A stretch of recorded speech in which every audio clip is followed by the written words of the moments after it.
everyone, I'm Laura Gale Locke with your City 7 News Now update. The City of Wichita is in the process of redrawing the City Council district boundaries. We have our City Planning Director, John Schlegel, here to tell us all about it. John, thanks for being here. Oh, thank you for having me. Well, first just tell us a little bit about why you guys are doing this. Well, it's required every 10 years after the U.S. Census is completed that governments take a look at how the district boundaries are drawn. And it's done to uphold the principle that every voter's vote should count as more or less equal to everyone else's vote. So is it based off of you're seeing certain population shifts, and so you have to kind of adjust accordingly? Correct. Okay. And as I'll show in a minute, we've had some shifts in how our council districts are populated, and so we need to take a look at redrawing some of those district boundaries. That sounds like an in-depth process. How do you guys go about getting this job done? Well, the process for doing it is spelled out in the city code.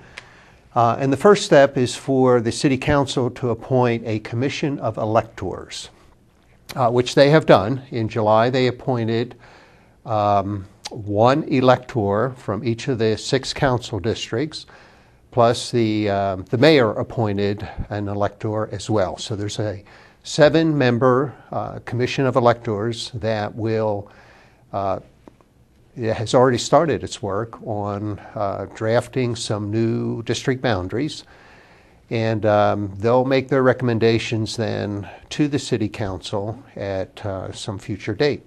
And so what are the standards you guys have to consider? Well, there are several that are spelled out in the code. The most important one is that the population within each district must be as close to 1/6 of the population of the city as we can possibly make it. And the rule is that the population would have to be within 5% plus or minus of 1/6 of the city's population. Some of the others are that the districts, when they're redrawn, have to be as compact as we can possibly make them. They have to follow existing precinct lines so that the county election office doesn't have to go about redrawing precinct lines again. The Commission of Electors and the City Council are also charged with avoiding the use of partisan data, that is, using population by district rather than voter registration rolls in redrawing the district boundaries. And then finally, the last standard that needs to be adhered to by code is that the district boundaries have to maintain broadly cohesive areas of interest. And that's something that we're going to be asking for some public input on, and we'll talk about that in a minute as well. Okay. So if anybody out there is wondering why this is all needed, what would you tell them? The reason why we're doing the redistricting effort is because under the current population distribution among the districts, we are out of balance. And as the slide before the audience shows now, you can see that the population, the existing population, based on the 2010 census, ranges from a low in District 3 of 57,600 people to a high in District 5 of almost 72,000. And as that slide shows, the only district that's currently in compliance with the 5% above or 5% below would be District 4. All the other districts are out of compliance with that standard, and so we need to go through this process of rebalancing the districts. And so why should this matter to the average person?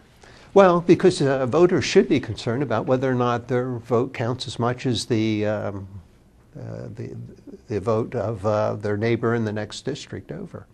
And also probably based on who their council member is, you know, to make sure their views line up. Correct. Mm-hmm. Yes. And so you mentioned they could have a chance for public input. Tell me about that. Yes, we're going to have several opportunities for public input, and it'll start this Wednesday evening at 6 p.m. in the council chambers here in City Hall. we will have what we're calling a Super DAB meeting. We've invited all the district advisory boards, plus the Wichita Independent Neighborhood Association, to come and find out what some of these options are that the Commission of Electors has come up with and start providing some input. In addition to the Super DAB meeting on Wednesday evening, the future meetings of the Commission of Electors are all open to the public to attend, and a list of those meetings and times and dates and locations are posted on the city's website. So if people are interested in attending those meetings, and there will be 4 more of those coming up through the end of this month and into September, they can look at on the website and see when they could attend those meetings. Okay. In addition, then, also, if any neighborhood associations or homeowners associations would like staff to come out and make a presentation on the work that's been done so far by the Commission of Electors, we'll make ourselves available. So they should contact me or at 268-4425 or at my email address, which will be posted on a slide. And let me know, and we'll schedule a time to come out and make a presentation. And then finally, once the City Council, these recommendations of the Commission of Electors goes to the City Council, there'll be another opportunity for people to weigh in and provide public input when the ordinance by which the City Council adopts the new district boundaries goes before the City Council. That will be done at a public hearing. Any idea on the timeline for how soon that could happen? Yes, there are 2 deadlines that are critical here. One is for the Commission of Electors to complete their work and make their recommendations to the City Council by September 30th. The City Council then will have 3 months until the end of the year, excuse me, October, November, and December, to review the recommendations of the Commission of Electors and to make any changes. The City Council may or they may not follow the recommendations of the Commission of Electors. Those recommendations are meant to get the discussion going, and then we'll see what the City Council wants to do. Okay, and so then once the City Council says, yep, this is a plan we want to go with, how long does it take for that plan to go into effect? It would go into effect immediately after the City Council adopts the ordinance.